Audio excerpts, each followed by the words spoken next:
कई पेशेंट्स का पहला बच्चा सिजेरियन से होता है और सेकेंड टाइम वो एक्सपेक्ट करते हैं कि मेरी नॉर्मल डिलीवरी हो जाए। आज हम बात करने वाले हैं VBAC के बारे में। VBAC यानी कि वेजाइनल बर्थ आफ्टर सिजेरियन। इसको हम TULAC भी कहते हैं। TULAC means trial of labour after caesarean. मैं हूं डॉक्टर ज्योति मिश्रा, गायनेकोलॉजिस्ट, और आपको आज बताने वाली हूं VBAC क्या है, किन पेशेंट्स में हम VBAC के बारे में सोच सकते हैं, VBAC के फायदे क्या हैं, और लास्ट में हम बात करेंगे ऐसी क्या रिस्क है जिससे हर पेशेंट को हम VBAC का या वेजाइनल बर्थ आफ्टर सिजेरियन का ट्रायल नहीं दे सकते। आइए आगे बढ़ते हैं मेरे इस वीडियो में all about VBAC। Vaginal birth after caesarean काफ़ी पेशेंट्स की उम्मीद होती है कि उनका सेकंड चाइल्ड नॉर्मल हो जाए because there experience caesarean once, और उसके उनको प्रॉस एंड कॉन्स से वो अवगत होते हैं। तो ऐसे क्या कंडीशंस हैं, ऐसे क्या क्राइटेरिया हैं जिसके बेसिस पे हम किसी पेशेंट को सेलेक्ट करते हैं कि आपको हम trial of labour after caesarean दे सकते हैं। इसके 10 फैक्टर्स हैं। Let us start with factor number 1। पहला सिलेक्शन क्राइटेरिया होता है आपके नंबर ऑफ सिजेरियंस कितने हो चुके हैं। अगर आपका एक ही सिजेरियन हुआ है तो उम्मीद है आपको VBAC के लिए आप आइडियल कैंडिडेट हो सकते हैं। पर आपके अगर 2 या उससे ज़्यादा सिजेरियंस हुए हैं तो इंडिया में at least we don't follow VBAC delivery after 2 caesareans. कुछ कंट्रीज़ में 2 सिजेरियन के बाद भी ट्रायल दिया जाता है, पर इंडिया में हम ये फॉलो नहीं करते। सेकेंड फैक्टर आता है type of caesarean section.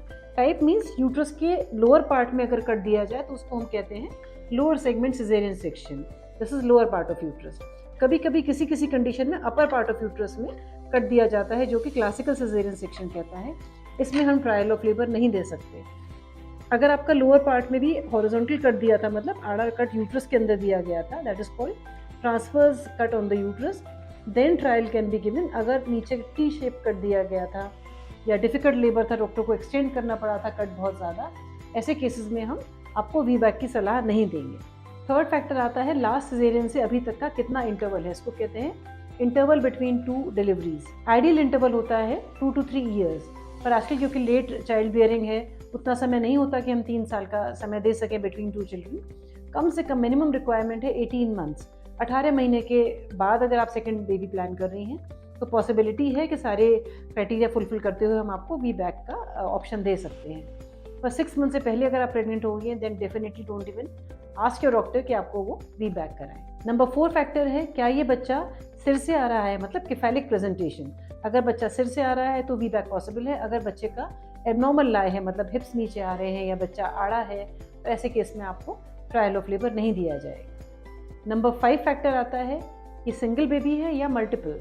Single baby में ट्रायल दिया जा सकता है, पर अगर ट्विन्स या ट्रिपलेट्स हैं तो आपको trial of labour after caesarean नहीं दिया जाएगा। नंबर 6 फैक्टर है क्या बेबी का साइज बहुत बड़ा है। मैक्रोसोमिक बेबी मतलब 4 kg और more than 4 kg is called a macrosomic. अगर बच्चा बहुत बड़ा है, नॉर्मल केस में अगर हमको 3.8 3.9 का भी अगर बच्चा हाथ से अंदाज लग रहा है अल्ट्रासाउंड से, then we will be little guarded about giving trial for vaginal birth after caesarean. Next factor is maternal obesity. अगर मदर की हेल्थ और मदर का वेट गेन बहुत ज़्यादा हुआ है, बहुत सारा फैट है एब्डोमिनल, तो भी हम ऐसे में ट्रायल नहीं देते क्योंकि इसके सक्सेसफुल होने के चांसेस कम हो जाते हैं। 8वां फैक्टर है आपकी प्रेगनेंसी का ड्यूरेशन लेस देन 40 वीक्स होना चाहिए। अगर आपकी डेट निकल चुकी है और आपके पेन्स नहीं हुए हैं तो डॉक्टर प्रेफर करेंगे आपका सिजेरियन करना।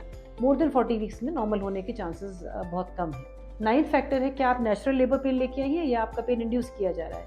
बेस्ट कैंडिडेट्स वो होते हैं जो कि नेचुरल लेबर पेन लेके आते हैं, उनमें नॉर्मल होने की चांसेस काफ़ी अच्छी होती हैं कंपैरिजन अगर करें उनसे जिनके कि हमको पेन इंड्यूस करने हो। 10th फैक्टर है अगर आपको एसोसिएटेड कंडीशंस जैसे कि प्री एक्लेम्शिया, जहाँ मदर का प्रेगनेंसी में हाई BP हो जाता है, डायबिटीज़ है अनकंट्रोल, ऐसे केस में भी VBAC की सलाह नहीं दी जाएगी। एक बहुत इंपॉर्टेंट फैक्टर है जो इन 10 क्राइटेरिया से अलग है, दैट इज़ अगर आपकी एक बार डिलीवरी नॉर्मल हो चुकी है, मे बी आपका फर्स्ट चाइल्ड नॉर्मल हुआ हो, फिर सिजेरियन हुआ, या एक सिजेरियन के बाद एक नॉर्मल हो गया, तो आपके बहुत अच्छे चांस हैं कि आपका ये वाला बेबी भी नॉर्मल हो जाए, मतलब VBAC हमारा सक्सेसफुल हो। एक और मिसलिनियस कंडीशन है अगर आपके पहले रिकरेंट इंडिकेशन था, मतलब कि ऐसा कोई कारण था, आपकी हड्डियों का रास्ता ही इतना पतला है कि आप नॉर्मल डिलीवरी नहीं करा सकती, तो आपका इस बार भी सिजेरियन होगा। पर अगर आपका ऐसा कोई इंडिकेशन था कि बच्चा उल्टा था, ब्लीच था, इसलिए करना पड़ा, या प्लेसेंटा लो था इसलिए सिजेरियन हुआ, इस बार सब कुछ ठीक है, तो पॉसिबिलिटी है आप VBAC की आइडियल कैंडिडेट आपको डॉक्टर सलाह दें VBAC के ट्रायल का। एक और फैक्टर है अगर आपको बहुत ज़्यादा पेन सेंसिटिव है, आपको थोड़ा भी पेन बियर नहीं होता है, देन यू शुड नो कि आप लेबर पेन इतने हल्के भी नहीं होते, तो you may not be able to bear the pain. हाँ, आजकल ऑप्शन है एक पेनलेस लेबर का, एपिड्यूरल एनाल्जेसिया, इसके बारे में हमने अपने दूसरे वीडियोज़ में बात की है। तो वो एक ऑप्शन आप ले सकती हैं। अब आप सोचते होंगे कि हम इतना केयरफुली सेलेक्ट क्यों कर रहे हैं पेशेंट्स को, क्योंकि इसमें जो रिस्क है वो थोड़ी खतरनाक है। एक रिस्क हो सकती है कि आपका फेलियर हो गया, आपने वी बैक के ट्रायल का ऑप्शन लिया पर लेबर ही प्रोग्रेस नहीं किया, या दर्द नहीं बढ़े, या बच्चा नीचे नहीं आ रहा है, या डॉक्टर ने किसी पॉइंट पे कहा कि अब आपके टाँके पे जोर आ रहा है, हम आपको अलाउ नहीं कर सकते। This is a small possibility. इस फेलियर से बचने के लिए डॉक्टर्स आपका अल्ट्रासाउंड कराते हैं और उसमें हम स्कार थिकनेस ज़रूर देखते हैं, स्कार की थिकनेस। अगर 2.5 to 3 mm से ज़्यादा है तो हम आपको ट्रायल ऑफ लेबर का कैंडिडेट सेलेक्ट कर सकते हैं। तो failure is one thing. Second very dangerous complication can be rupture of uterus, मतलब बच्चेदानी का फट जाना। ऐसे में मदर का पल्स, बीपी एकदम से सब कुछ डिरेंज हो जाता है, बच्चे की धड़कन एकदम ड्रॉप हो सकती है, बच्चे की जान भी जा सकती है। ऐसे में इमरजेंसी हमको ऑपरेशन करके बेबी को निकालना होगा, पर उतना समय भी होता है कि नहीं, this is not always certain. और कई बार रप्चर को डायग्नोज कर पाना इतना ईजी नहीं है। कभी कभी साइलेंट रप्चर हो जाता है कि पेशेंट को कुछ इतना खास नहीं हुआ, जब हमने खोला बच्चे को निकालने की कोशिश की तो बच्चा पेट में पड़ा हुआ था। These can be very rare and serious complication. आपको अपना हॉस्पिटल ऐसा सेलेक्ट करना है जहाँ सारे ICU, blood transfusion, experience team सब कुछ हो, आपके गायनेकोलॉजिस्ट को हाई रिस्क प्रेगनेंसी से डील करने का एक्सपीरियंस हो। इन सब कंडीशंस में ही आप अपने वी बैक का ट्रायल दें, ऐसी ही जगह सेलेक्ट करें। आपकी सक्सेस रेट 70 to 80% है। अगर आपको डॉक्टर ने ये सब क्राइटेरिया फुलफिल करते हुए सेलेक्ट किया है तो 80% चांस है आप नॉर्मल डिलीवरी, वेजाइनल डिलीवरी करा सकें। पेशेंट्स पूछते हैं मैम ऐसा हम क्या कर सकते हैं हमारा नॉर्मल बर्थ हो जाए। तो एक तो हम उनसे कहते हैं आप एक्टिव रहिए, जो हम नॉर्मल डिलीवरी के लिए वैसे भी कहते हैं, एक्टिव रहें, एक्सरसाइजेस करें प्रेगनेंसी वाली, तो इसमें चांसेस हैं कि आपकी मसल्स रास्ता खुलेगा, शायद आप नेचुरल लेबर पे लेके ही आए और आप अच्छे कैंडिडेट हो सके इसके लिए। पर अगर कोई भी हाई रिस्क फैक्टर्स हैं तो आपको डॉक्टर सलाह नहीं देंगे। Please listen to your doctor and don't be adamant, don't put your life at risk and that of your baby.